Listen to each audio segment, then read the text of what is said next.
情人节就要到啦，你曾经收过情书吗？说过的打1，写过的打2，要是都没有经验的母胎绝缘体，今天做的这封可以吃的情书就送给你啦。巧克力硬壳之下是柔软的芝士蛋糕，一如爱情既是软肋又是盔甲。这应该是我最近出的最简单的一个蛋糕了。主体部分几乎用一个橡皮刮刀就可以完成所有的工作。再学不会我就直播吃鲜奶蛋糕。首先我们来做饼底，就是很常规的饼底了，随便什么饼干碎150克和黄油45克混合，倒入模具压平，170度烤10分钟。我的模具是7寸的方模，室温软化的奶油奶酪用刮刀打软，再把其他的材料一点点扔进去搅和搅和。搅和完了之后倒在饼底顶上，就是一个用玫瑰糖代替砂糖的普通芝士蛋糕，有手都能学会，真的太简单了。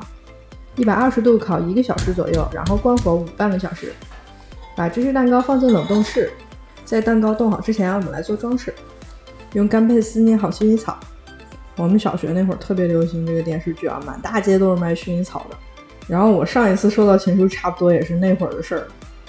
然后那大兄弟还是用作业本纸写的，你咋不用卫生纸呢？说句凭本事单身不过分吧？想想这竟然是我硕果仅存的收情书的经历。唉。做完薰衣草之后，在烤盘上用融化的巧克力滴几滴，等它快凝固了之后呢，放上蜂蜡1张，放进冰箱里冷藏一会儿，取出来之后喷金色的喷雾。看这个圆圆又可爱的蜂蜡，像不像视频下方那个圆圆的东西？在慕斯维边上均匀地抹上一层巧克力，用小刀切出信封盖的形状。这些装饰都准备好了以后，我们开始去切蛋糕。因为这个配方里的液体含量比较高，特别的软，冻硬的比较好切。把刀浸了热水，擦干净之后再去切蛋糕，就不会切得像狗啃一样了。把蛋糕切成8乘5厘米的小方块，然后按5:1的比例把白巧克力和可可脂扔进微波炉里面去打热，也别太热了，差不多融化就行了。因为可可脂它是没有味道的，所以你跟白巧克力掺一掺呢，能有效降低它的甜度。你等会儿往里蘸蛋糕的时候呢，它还能凝固得更快。把我们刚刚切好的蛋糕用叉子放进巧克力滚一圈，然后你就得到了方方正正的2块肥皂。没事，等装饰好之后就像信封了。挤一点融化的巧克力，把装饰的三角形信封盖、蜂蜡和花贴上去。我觉得还是像2块包装精美的肥皂。想象力懂吗？配方中含水量比较高，所以芝士蛋糕吃起来非常的柔软，一点都不像一个重芝士。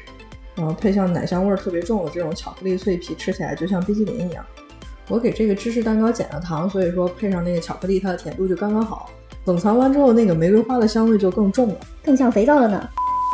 你要是觉得这么装饰有点复杂，而且你也不喜欢肥皂啊，呸，那个信封，咱就这么简单的挤几坨奶油，然后再撒点没用完的饼干碎，还有玫瑰酱，就是这么简单。今天的视频就到这里结束啦，祝大家都情人节快乐，单身狗有人陪伴，心有所属的告白成功，有恋人的长长久久。我是张大宝，咱们下次再见，拜拜。